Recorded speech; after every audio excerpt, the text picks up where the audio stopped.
हमारे मन में कई बार सवाल आता है कि जब सब कुछ पहले से तय है और हमारे हाथ में कुछ भी नहीं है तो हम कर्म क्यों करें। हमारी जिंदगी में दुख पहले से तय है, सुख पहले से तय है, शादी पहले से तय है, हमारा बड़ा बनना पहले से तय है, हमारा अभिनेता बनना पहले से तय है, हमें नौकरी करना पहले से तय है, हमारी शादी टूटनी पहले से तय है, हमें प्यार में धोखा खाना पहले से तय है। तो आती है बात मन में, तो फिर हमारा क्या वजूद है? हमें ईश्वर ने इस धरती पर भेजा ही क्यों? हम तो मात्र एक खिलौना की भांति है ना। वो चाहता है तो हम खेल पाते हैं, वो नहीं चाहता है तो हम पड़े रहते हैं खिलौना की भांति, कहीं पर भी, कहीं फेंक दिए जाते हैं। हमारा क्या वजूद है? हमारे मन में इस तरह के सवाल कई बार आते हैं। आदमी कुछ करना चाहता है, जिंदगी में बनना चाहता है, लेकिन ईश्वर ने लिख दिया है कि नहीं, तुम नहीं बन पाओगे। तो आदमी कितना भी कोशिश कर ले, नहीं बन पाएगा।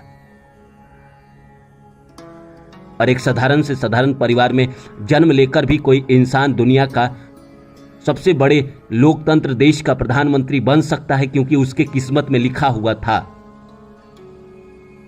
लेकिन हमारे किस्मत में नहीं लिखा हुआ था। इसीलिए कई बार मन में सवाल आता है कि जब सब कुछ पहले से तय है तो हम कर्म क्यों करें? हम सोए रहते हैं आराम से, घर में आराम से हम सोए रहते हैं 24 घंटे। जब हमसे करवाना होगा कोई भी चीज तो ईश्वर करवा लेंगे। क्यों हम प्राण दे अपना? क्यों हम इतना बेचैन हो, इतना परेशान हो, इतना हताश हो चीजों को लेकर, जब हमें मिलना ही नहीं है? हम कितना भी कोशिश कर ले, हमारे अनुसार कुछ होना ही नहीं है। तो ये कर्म का सिद्धांत क्या है? और क्यों कहा भगवान कृष्ण ने गीता में कि कर्म पे तुम्हारा अधिकार है, कर्मण्येवाधिक अधिकारे। लेकिन मैं तो जिंदगी में देख रहा हूं कि सब कुछ अपने आप घटित हो रहा है। मैं जो करना चाहता हूं वो नहीं होता है, बल्कि वो होता है जो पहले से तय है। लाखों लोगों की शादियां टूट रही है, क्या ये पहले से तय था? लाखों लोग रोज मारे जा रहे हैं, कहीं बम ब्लास्ट हो जा रहा है, तो कहीं कुछ, तो कहीं कुछ। ये सब क्या पहले से तय था? इतने लोगों की जिंदगी नरक के समान है, लाखों लोग सड़क पे भीख मांग रहे हैं, क्या ये सब भी पहले से तय था? अगर ये सब पहले से ही तय था तो हमारा सवाल बस इतना है कि हम कर्म क्यों करें। लॉसे का एक सिद्धांत है। लॉसे कहता है कि तुम बस करता हो, जो हो रहा है अपने आप हो रहा है, अपने आप घटित हो रहा है। चीजों का घटित होना स्वाभाविक है, तुम बस उसके कर्ता हो। तुम्हारे हाथ में बस इतना है कि तुम कर्ता का हिस्सा बनो या ना बनो।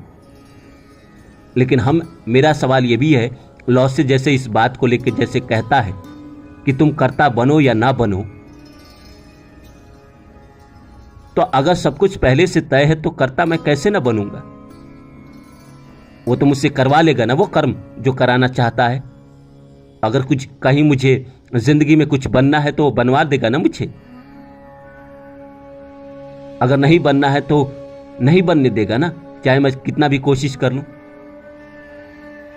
लॉसे एक कहानी सुनाया करता था, ये मजाक की कहानी है कि एक युवा समुद्र किनारे अपने प्रेमिका के साथ बैठा हुआ था। चांदनी रात थी, पूर्णिमा की रात थी।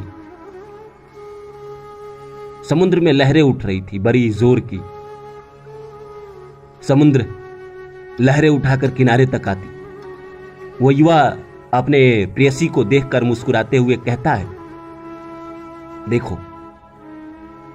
वो समुद्र की तरफ घूम जाता है और समुद्र को कहता है, हे समुद्र, तो उठा, लहरें उठा और उठा, ले आ मेरे पास।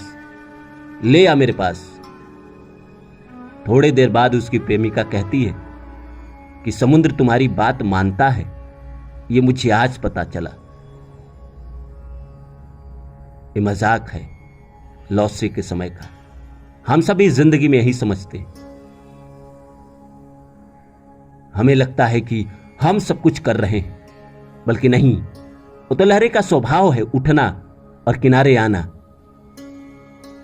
लेकिन वही वक्त समझ रहा है कि मैं कह रहा हूं और लहरें उठ के मेरे पास आ रही है। हमारी भी जिंदगी में यही है। जो लोग इस तरह के सवाल नहीं करते, उन्हें लगता है कि वो जिंदगी में सब कुछ अपने मर्जी से कर रहे हैं, बल्कि सच्चाई यही है कि एक एक चीज जिंदगी में पहले से तय है, एक एक घटना पहले से तय है, अच्छा या बुरा। लेकिन मन में हमारे यही सवाल आता है कि जब सब कुछ पहले से तय है तो हम क्यों कर्म करें, क्यों करें कर्म? हम जो होना होगा वो हो जाएगा, जो नहीं होना होगा वो ना होगा। और जब सब कुछ पहले से तय है तो कोई इंसान गरीब और कोई इंसान अमीर, कोई राजा कोई रंग क्यों पैदा हो जाता है? मन में कई बार इस तरह के सवाल आते हैं और इस तरह के जवाब नहीं मिलते, इसका जवाब नहीं मिलता। तो आइए इस वीडियो में इस सवाल का जवाब ढूंढते हैं और बताते हैं आपको क्यों कि सब कुछ पहले से तय है तो हम कर्म क्यों करें। कभी कभी किसी इंसान को कहते हुए सुनते हैं या शास्त्रों में पढ़ते हैं या ज्योतिष के पास जाते हैं तो वो भी यही बात कहता है कि ये समय चल रहा है तुम्हारी जिंदगी में, ये समय बीत जाएगा तो ये समय आएगा तो ये अच्छा समय है। अभी तुम्हारी जिंदगी में बुरा समय चल रहा है 2020 से लेके जनवरी 2020 से 2022 में 29 अप्रैल को शनि बदल जाएंगे, उसके बाद तुम्हारी जिंदगी ठीक हो जाएगी। एक ज्योतिष पहले ही हमारी भविष्यवाणी कर देता है कि हमारा जीवन ये 2-2.5 साल बुरा चलेगा और ये 2.5 साल अच्छा चलेगा। तो मन में इसी तरह के सवाल आने स्वाभाविक है कि जब सब कुछ ईश्वर ही कर रहे हैं, दुख वही दे रहे हैं, सुख वही दे रहे हैं, तो हमारा कोई जब वजूदी नहीं है तो हम कर्म क्यों करें?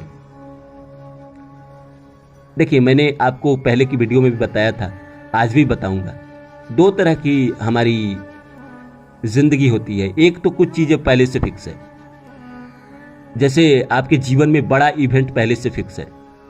जैसे मान लीजिए आपका जन्म लेना, आपका मरना, आपका मान सम्मान, आपकी किसी शादी होगी, आपका किससे प्यार होगा, आपका दिल कौन तोड़ेगा, आपकी शादी कब टूटेगी या आपके बच्चे कब होंगे, इस तरह की चीजें तो हमारे जीवन में पहले से तय है।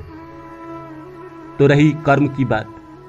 कर्म वो है जो, देखिए, अगर आप इस बात को समझिए, अगर सिंपल रूप से कहे तो आप कुछ करते ही नहीं, वहीं लौसे की बात आ जाती है, तुम बस करता हो। लेकिन जैसे मान लीजिए किसी भी इंसान को कोई नौकरी मिलनी है तो प्रकृति ही उससे कर्म कराती है। आपको लगता है कि आप कुछ कर रहे हैं, गलत लगता है। प्रकृति ही उससे कर्म कराती है। प्रकृति ही उसको एक इंस्टीट्यूट में ले जाती है, वहाँ उसको पहले तैयारी कराती है। तैयारी कराने के बाद उसको समझाती है, सिखाती है, पढ़ाती है और उसके बाद एग्जाम में बैठाती है और वो एग्जाम पास कर लेता है। एग्जाम तो पास करना उसके नसीब में था, लेकिन यहाँ तक पहुँचने तक वो कर्म जो किया वो भी प्रकृति ही कराती है। सब कुछ प्रकृति ही कराती है। और सिंपल सी बात है, अगर भगवान कृष्ण की गीता में अगर बात सुनेंगे, जब अर्जुन पूछता है कि मैं कर्म क्यों करूं प्रभु, मैं भी चला जाता हूं ना ऋषियों की भांति, जाके हिमालय में बैठा रहूंगा, तपस्या के भांति लीन हो जाऊंगा, मोक्ष को प्राप्त कर लूंगा, क्यों करूं कर्म? मैं युद्ध क्यों करूं? क्यों मारूं अपने ही पितामह को? क्यों मारूं अपने ही भाइयों को? तो भगवान कृष्ण कहते हैं, देखो पार्थ, तुम कुछ ना कुछ तो करोगे, या तो कर्म करोगे या फिर नहीं करोगे, या तो तुम भोजन करोगे या तुम भोजन नहीं करोगे, 2 ही चीज करोगे। लेकिन भोजन करना भी एक कर्म ही है और भोजन ना करना ये भी एक कर्म ही है। दोनों कर्म ही है। तुम्हारे हाथ में कुछ नहीं है। तुम कर्म करो या ना करो, तुम्हें लगता है कि आराम से मैं घर में बैठ जाऊंगा, नहीं करूंगा कर्म, तुम्हें यही लगता है ना। तुम मेरे वीडियो में सवाल करते हो कि कर्म ना करूं तो क्या हो जाएगा, जब पहले से तय है। आपको क्या लगता है कि आपका घर में बैठना भी एक कर्म ही है, वो कराया जा रहा है आपसे। जो लोग काम कर रहे हैं वो भी एक कर्म ही है, जो लोग आराम कर रहे हैं वो भी एक कर्म ही है, दोनों कर्म है। आराम करना भी एक कर्म ही है, तो आराम कराया जा रहा है आपसे। काम कराने का भी एक कर्म ही है, वो काम कराया जा रहा है आपसे। आप जानबूझ के कुछ नहीं कर सकते, या तो आप भोजन करिएगा या नहीं करिएगा, करने का कर्म करिएगा या नहीं करने का कर्म करिएगा, या तो सोइएगा या तो नहीं सोइएगा।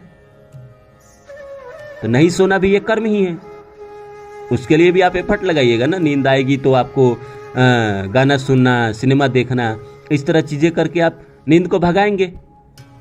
प्यार करेंगे तो भी एक कर्म ही है, प्यार नहीं करेंगे तो भी एक कर्म ही है। नहीं करने का भी एक कर्म है और करने का भी एक कर्म है।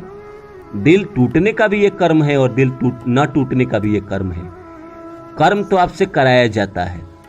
आपको लगता है मैं कर्म न करूं तो क्या, आपको लगता है, ऐसा सोच आपके अंदर इसीलिए डाला जाता है ताकि अभी आपका कर्म का समय नहीं आया है, अभी आपके आराम का समय चल रहा है, आपको आराम कराया जा रहा है।